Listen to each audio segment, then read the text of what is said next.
I had assumed that you had help for a very long time. I was like, there's no way that he's doing this all by himself. Like, there's just no way. Because I just always assume people who have millions of followers have like a team of people who's helping them, and that's how they're able to put out so much stuff. But you're saying that was completely incorrect, and it was just you until very recently.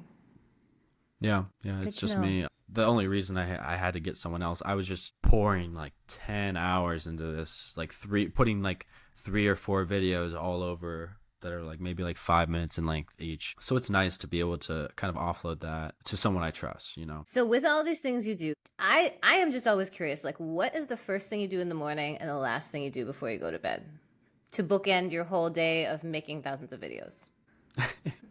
So I usually, most nights I'm up pretty late working.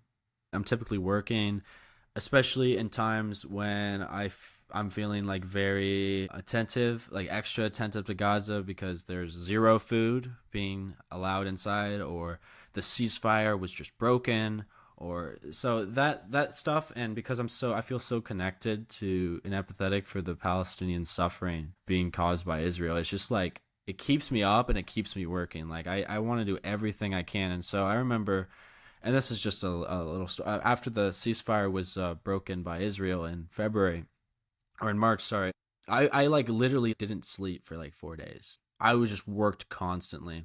And so that's what I'm usually doing at night. And I wake up, late in the morning. Usually I shower and get a bite to eat, and then I start working on recording videos. And I usually like recording them all at the same time and then going in and doing like a big editing process nowadays because I just kind of get in the flow of it. And then I'll do something I enjoy. Maybe I'll go on a walk or go to the gym, or maybe I'll go and fish and read a book by a pond, or like listen to music or hang out with one of my friends. It's just I try to do something almost daily to kind of get my mind off things because otherwise I'm just so consumed, or I'm just entirely consumed by my advocacy. And while that's not necessarily a bad thing, you need a balance in your life, and that's what I found. Like if you let yourself kind of get dragged so deep into it, it affects your ability to effectively make an impact.